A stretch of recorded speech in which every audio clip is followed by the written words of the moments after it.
Consistency কি করতে পারে, এটা কি তোমরা কোনো আইডিয়া আছে? যদি মনে করো যে না, আমি কোনো কাজ কনসিস্টেন্টলি করতে ভালো লাগে না, এইটা তোমাদের জন্য খুব বড় একটা এক্সাম্পল হতে যাচ্ছে। শুধু এই ফটোটাকে তোমরা দেখো, এই ফটোটা আই থিঙ্ক কে এটার মধ্যে আছে তোমরা অটোমেটিক্যালি চিনে যাবে।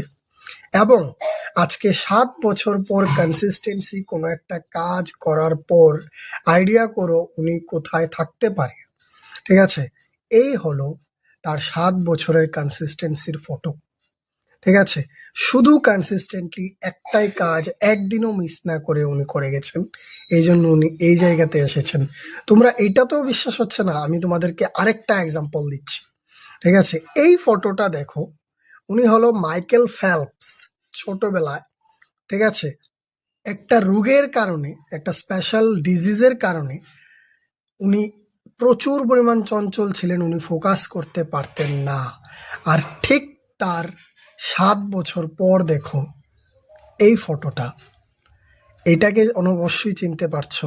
2008 বেইজিং অলিম্পিক, 8টা গোল্ড মেডেল জিতেছে এক সিজনে।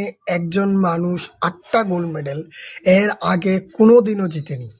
ঠিক আছে, উনি কনসিস্টেন্টলি যত বছর সুইমিংয়ে ছিলেন একদিনও 8 ঘন্টার কম প্র্যাকটিস করেননি।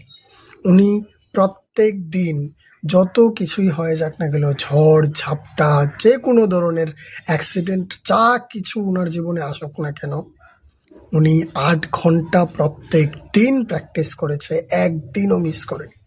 হয়তোবা এই জন্য উনি এত বেশি সাকসেস। এইটাই হলো কনসিস্টেন্সি। সো যে কোনো কাজ কনসিস্টেন্টলি করতে থাকলে, যদি কাজটা পজিটিভ হয় তাহলে তুমি উপরের দিকে উঠবে, আর যদি কাজটা নেগেটিভ হয় তাহলে তো thank you. I am AS Shan signing off.